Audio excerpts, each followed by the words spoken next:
So unsurprisingly, residents of the city of New York, specifically outer borough residents that obviously cannot afford to live in the congestion zone, the new millionaire's playground in the city of New York, are discovering day by day that the congestion pricing scam is just that, a scam. Because remember, we are told that the issue of congestion is ultra serious, that we need to stop traffic at all costs, and of course that this is going to be big funding for the MTA, which of course is one of the most corrupt agencies in the entire country, and if you give them more money, you might actually be a ridiculous, out-of-touch psychopath. But one of the instances that is really making residents of Queens angry is the fact that the 59th Street Bridge is located on 59th Street, and the congestion pricing zone is actually set up to start at 60th Street. So if you are on the 59th Street Bridge, the entranceway to it, you will be told the full $9, even if you're in this congestion zone,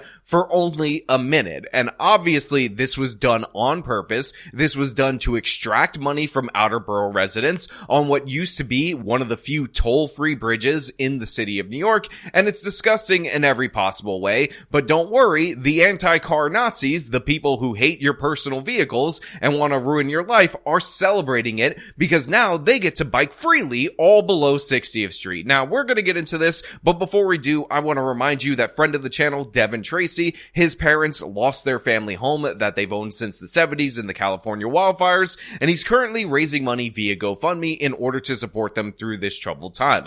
This will be linked in the description of the video if you choose to donate, and if you don't want to, or you can't, or you don't like Devin, I totally understand, but I'm just trying to help a friend. An outcry tonight from some drivers about congestion pricing. Drivers who have been using the 59th Street Ed Koch Queensboro Bridge. Right off the top, I just want to say, even though the local newsman has to call it by all these different various names, the true name of the 59th Street Bridge is in fact the 59th Street Bridge. Any other name that is given to it is done by somebody who does not live in the city of New York, who isn't a real New Yorker, and I just wanted to make that 100% clear. They say there is no way to get from Manhattan to Queens without paying that $9 fee, even though they have no intention of going into the congestion pricing zone. So the local news guy lays out this issue pretty succinctly. Again, if you go into the zone just to get on what is supposed to be a toll-free bridge, you get charged the full congestion pricing fee, despite the fact that, again, you are not actually in the congestion zone for any serious amount of time. However, he asked whether or not this is an easily solvable issue just by moving the zone down one block so people can just exit through this bridge, or it's something that is, maybe more difficult. But in reality, this is something that is in fact intentional. So why is this happening?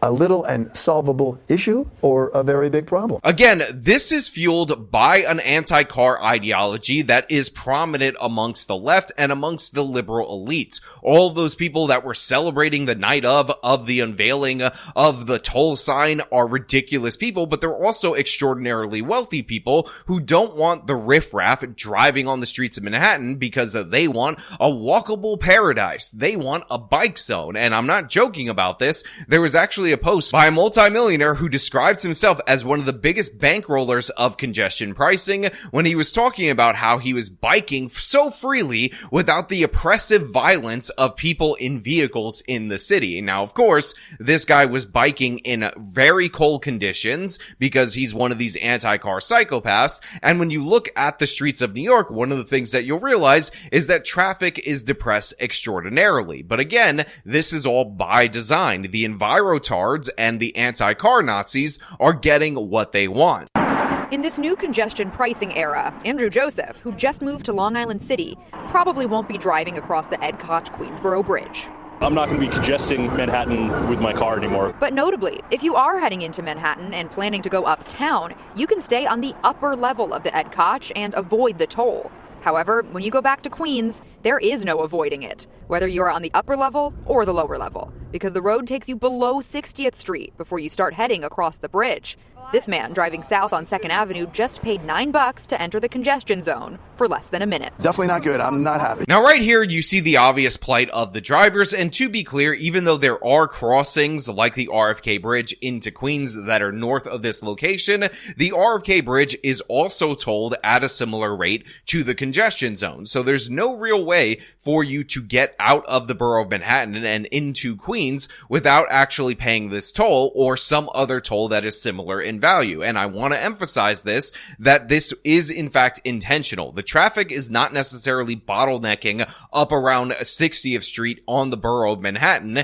This is more about downtown Manhattan, the financial area, but the anti-car people wanted to cut off any avenue of escape for a bunch of different people so that they could just reduce the number of cars total by, again, disincentivizing driving because they are ideologically opposed to driving. Now, by the way, as predicted in my previous video, all of these different advocates for congestion pricing have unmasked themselves, had said, you know what, I don't really care about money for the MTA or anything of the sort. What I actually care about is you and your dumb cars getting out of my way, because again, they want the riffraff, they want people to have their individual freedom restricted, and make no mistake about it, cars are individual freedom. And by the way, that same guy that I talked about, the millionaire who was the biggest funder of congestion pricing, he said it explicitly to the New York Post that he wants to limit severely, or he said very, very much limit private cars. That is the goal, an anti-car ideology. And even though this is obviously not going to lead to the funding as promised for the MTA, because you're essentially cutting off all the people that would drive in and pay the tolls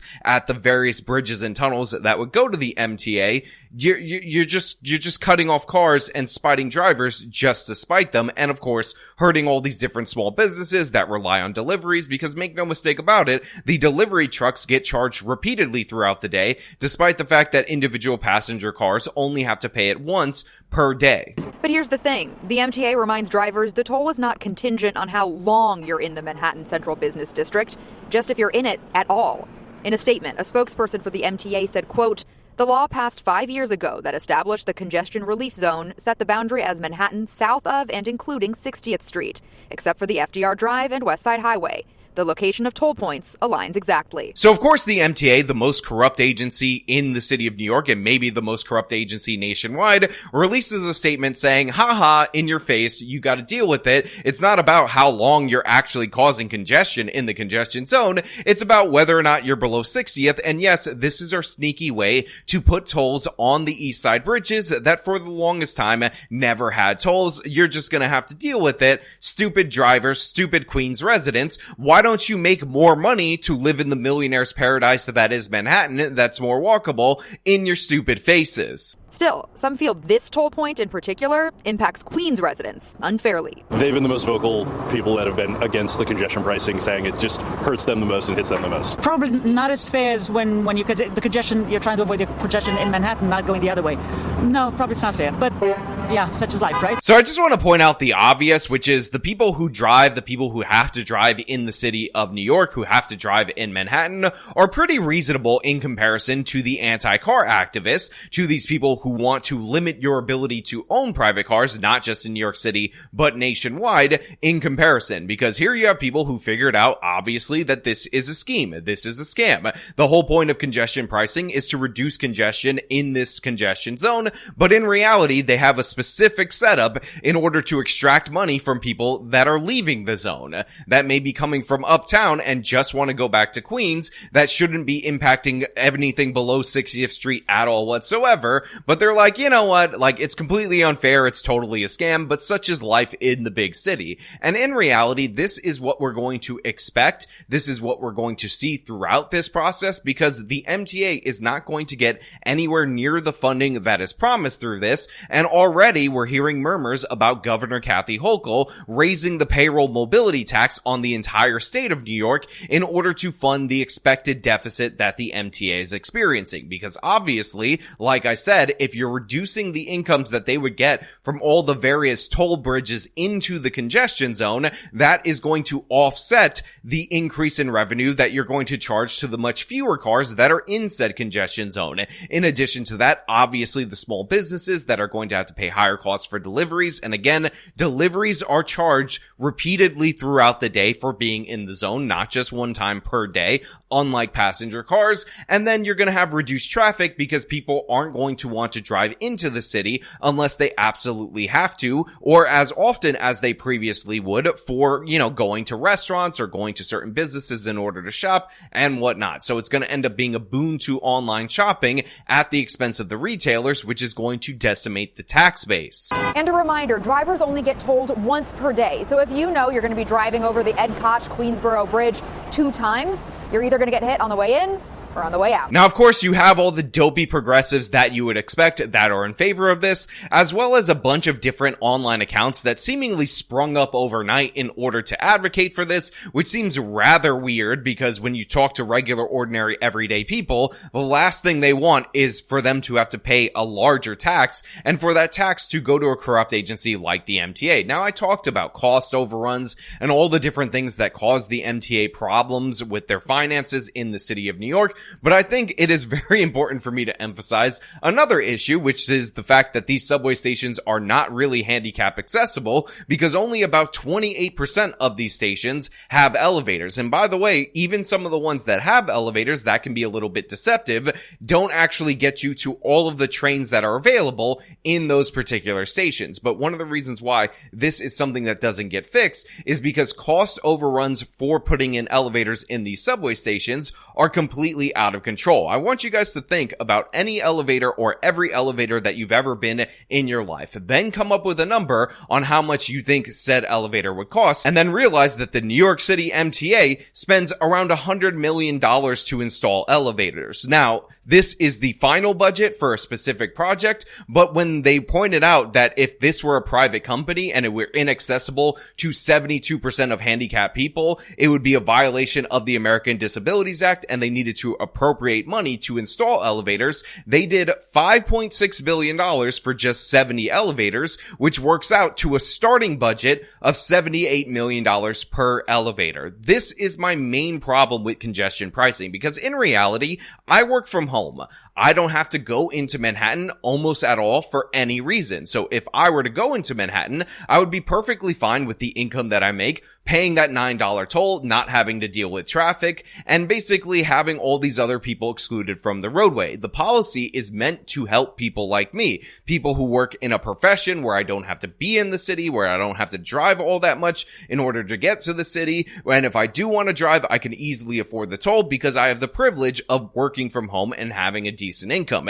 It's the everyday people, the businesses, those are the ones that are most negatively impacted by the congestion pricing scheme. And this is one of the reasons why you see that all these progressive elites are the people behind this policy. Because make no mistake about it, progressivism is the ideology of the elites. But fundamentally, even with that in mind, the number one reason why I'm against this is because it is meant to be a new revenue stream for the MTA, and they do not deserve new revenue streams. They incinerate your money. They steal it all the time, and you can't keep giving money to this black hole and expect better results when, again, they spend about 6 times the amount of money per mile of track as compared to metros like the one in France. And by the way, the reason I highlight the French one is because they're heavily unionized and they have been one of the more scandal-ridden railways, and yet still, it costs 6 times less to build there versus here. And by the way, when I'm criticizing the MTA and how they blow money, how they lose money every year, despite the fact that again,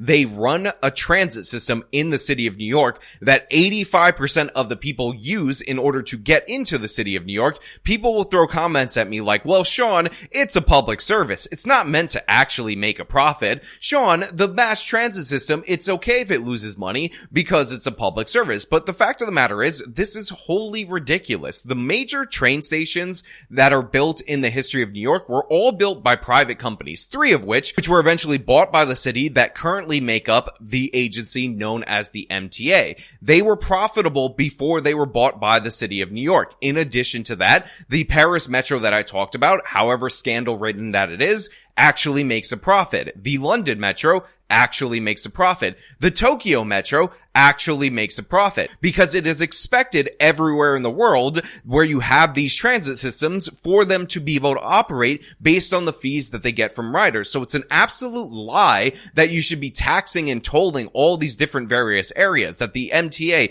needs to have its finger in all these different pies, when in reality they should be able to sustain themselves on their own like every other metro is expected to. And by the way, again, the New York City metro system is one of the most elaborate in terms of tunnel length in the world. So yeah, the fact that people repeat constantly that, oh, it's a public service, it's okay if it loses money, honestly enables the theft of all the public money that has been going on in the MTA for decades. And I will emphasize once more that they do not update anything that would make the system more efficient. The signaling system in the subway is 100+ years old. It is the original signaling system that was built by those corporations 100 years ago. The reason the Tokyo Metro, the Korean Metro, the Paris Metro, and the London Metro update their signaling system is because that improves efficiency, and that is something that enables them to make a profit. And by the way, unsurprisingly, many of the metros that I'm describing are privately owned and run, and some of them get government subsidies, make no mistake about that,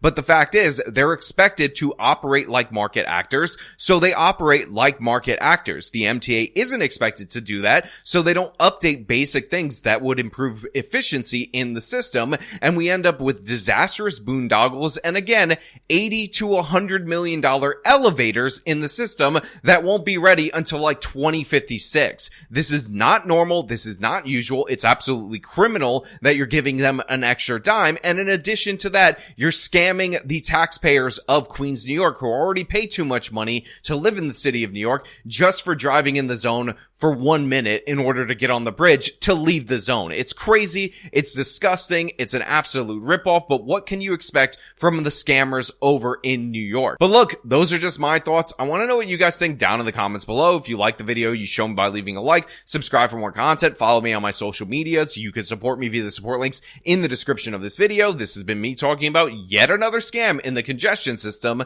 Till next time.